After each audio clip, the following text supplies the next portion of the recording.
Hi, my name is Tyler, and this is Aftertouch Audio. In this video, I'll be giving you the Pokedex of Sound, which will cover every essential sound effect that tends to show up in most films or video game projects. So grab your Pokeballs, kiss your mom goodbye, because we're about to give you the world's largest scavenger hunt. In the world of Pokemon, we use Pokeballs to capture our Pokemon.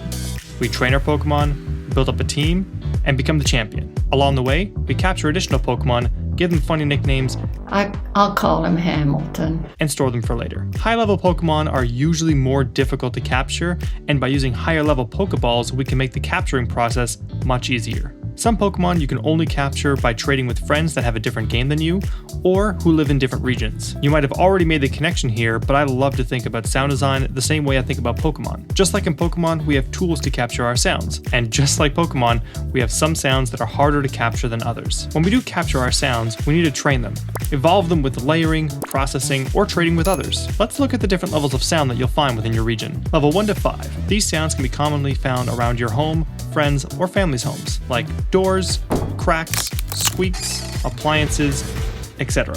While you're only in your home, you can actually find some higher level sounds hiding in the weirdest of places.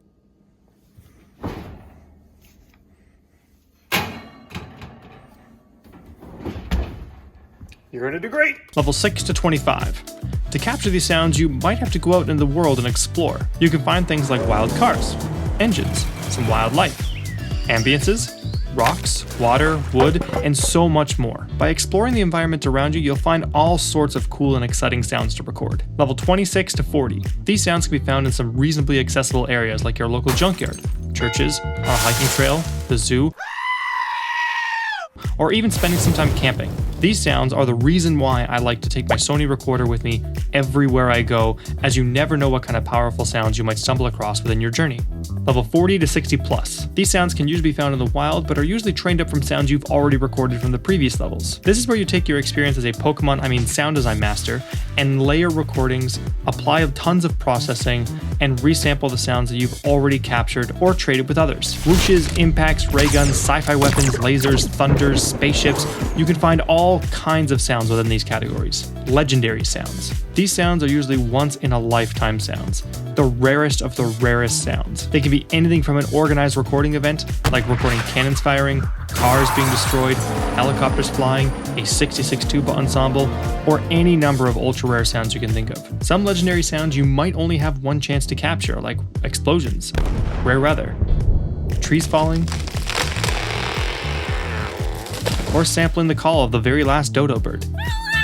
So it is always best to be prepared to capture these sounds when they come up, as you never know what you're going to come across. Just like Command S can save you on a project, throwing a portable recorder in your bag can give you more opportunities to capture sounds as they come up. But don't be scared of not having any legendary sounds or even high-level sounds. We can train any of our recorded sounds to become a high enough level to compete with even the best legendary sounds. What do you do? Quick attack! Now, just like a Pokemon trainer, we gotta catch them all. But where on earth do we start? Well, it just so happens I've put together a Pokedex for you. If you click the link in the description, I have not only prepared a super in-depth list of common effects used within the film, game, and entertainment industry, I've also organized these sounds by level, and even included some recording techniques for some of those more trickier or higher level sounds. But don't take my word for it. Here are a few of my sound design colleagues explaining some of the sounds they have captured along their way that they absolutely cannot live without. Hey guys, I'm Greg Lester from Game Audio Analysis, and my contribution to the Pokedex is Foley. Foley is a pretty broad category ranging from movement sounds like footsteps, body falls, and cloth movements to interactions with objects like picking up a wallet or handling a gun. These sounds can usually be created using household objects, along with a bit of creativity, some layering, and a bit of processing.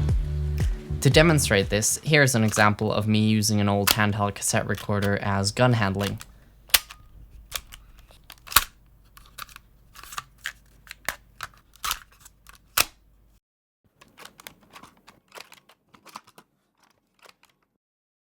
You can never have enough Foley sounds in your library, so my tip to you is very simple. Just record anything that sounds remotely interesting and add it to your library. You'll thank yourself for it later. Cheers guys, and thanks Tyler for having me on.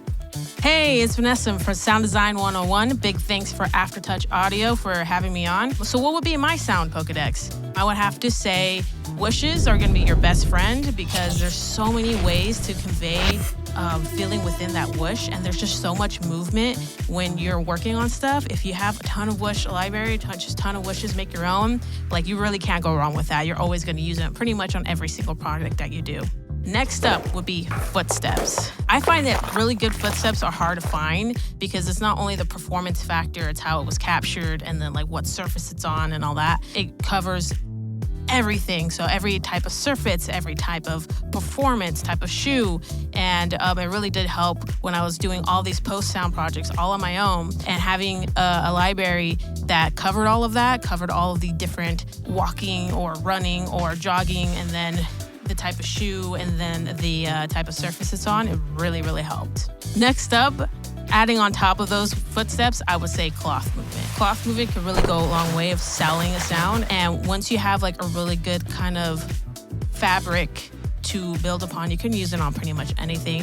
But usually if you get a really good cloth sound that's like stands out, but it's not too in the high end, kind of in that area, but soft enough, and it cuts through in the mix, like you're set for life. For fourth, I would say traffic, day and night ambiances. Why would I say that? In my day job, I'm working on a lot of unscripted television. And when we're working on those, there's going to be tons of what we call nats. And there's going to be these establishing shots that we have to put sound to. And mostly those establishing shots, obviously it's going to depend on the show, but most of them are like outside, either at night, outside in the day, or just tons of traffic. So if you have a really good traffic sound, if you have a really good day, if you have a really good night, you're going to reuse those ones over and over and over again. I feel like you just can't go wrong with ambiances. And then number 5, what I would suggest is having good car sound effects. There's a lot on the internet and it sounds very like air almost, and it will never cut through in the mix. You want something that has more of an engine.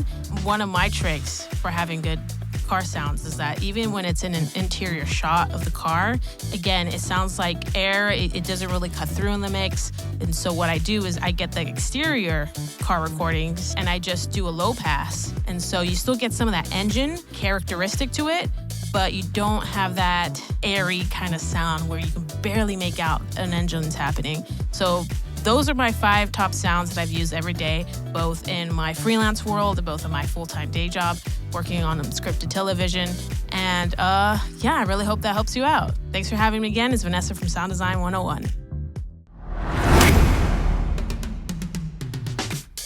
At number 5, I would have to say footsteps. Anything that you work on, whether it's a video game, a movie, a TV show, if it has characters, they're probably walking, and there's gonna be footsteps. At number 4, I have celery snaps. And honestly, celery, carrots, cucumbers, as long as it's a crunchy type vegetable, it's gonna be super useful. At number 3, I have the sine wave. The sine wave is super versatile. It can be pitched to any frequency and is the go-to for any sci-fi sound designer, because with the right post-processing, you can really do so many different things with a sine wave.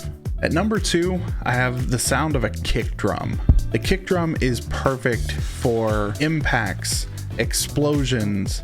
It adds such great low sub-frequency content that it's perfect to really kind of help boost that vibration for your listener.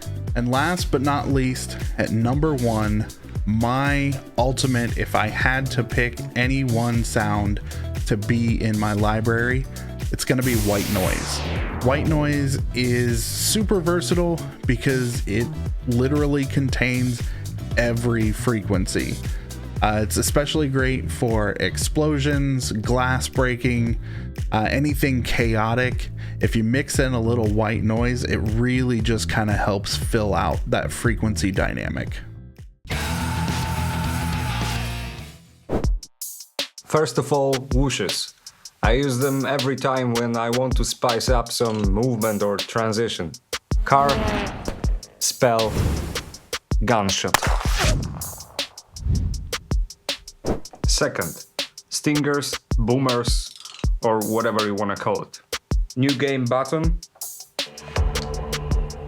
Checked. Lights turning on. Checked. Some important text on screen. checked. Third, Earthquake Rumble, just because I like to use it with any slow motion videos. And last but not least, mouth sounds, like those beeps and clicks. You don't even need to have any because you can always make one. Thanks again to Game Audio Analysis, The Sound Effects Guy, Sound Design 101, and Cactuzz Sounds for their wisdom on this video. You guys are amazing. You can find individual links to their channels in the description below.